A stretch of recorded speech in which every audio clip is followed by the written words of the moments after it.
13 November Sheikh হাসিনার মানবতা বিরোধী অপরাধের রায় ঘোষণার তারিখ ঘিরে পরিস্থিতি স্বাভাবিক রাখতে সতর্ক রয়েছে আইনশৃঙ্খলা বাহিনী।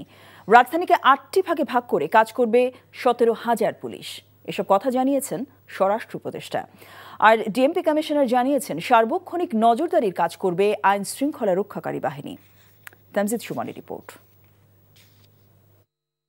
ক্ষমতাচ্যুত প্রধানমন্ত্রী শেখ হাসিনার মানবতা বিরোধী অপরাধের রায়ের দিন ঠিক হবে আগামী 13 নভেম্বর।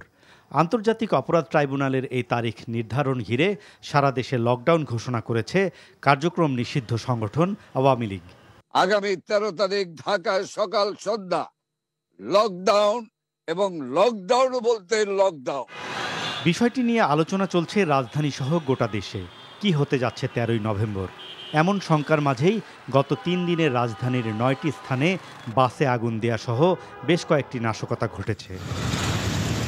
এনসিপি কার্যালয়ের সামনে সহ 6টি পয়েন্টে অন্তত 17টি ককটেল বিস্ফোরণের ঘটনা ঘটেছে।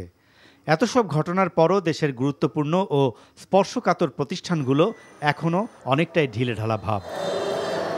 যেই আদালতে রায় হবে সেই আদালত পাড়ায় প্রবেশের ক্ষেত্রে এখনও নেওয়া হয়নি তেমন কোনো সুরক্ষা ব্যবস্থা।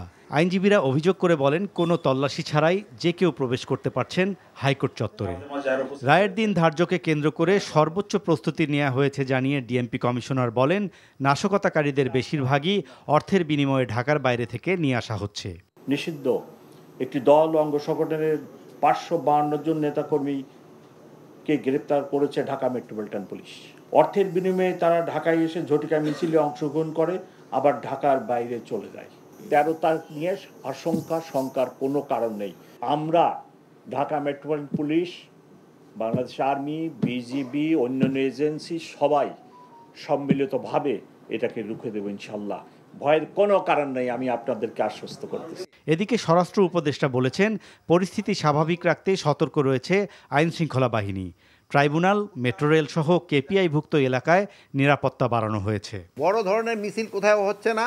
হ্যাঁ, বাসে যে আগুন, এটা তো সত্যি কথা, এগুলি যেন না দেওয়া করতে পারে এই জন্য আইনশৃঙ্খলা বাহিনীকে ইনস্ট্রাকশন দেওয়া হয়েছে। কেপিআইগুলির যে নিরাপত্তা আরও জোরদার করা হয়েছে।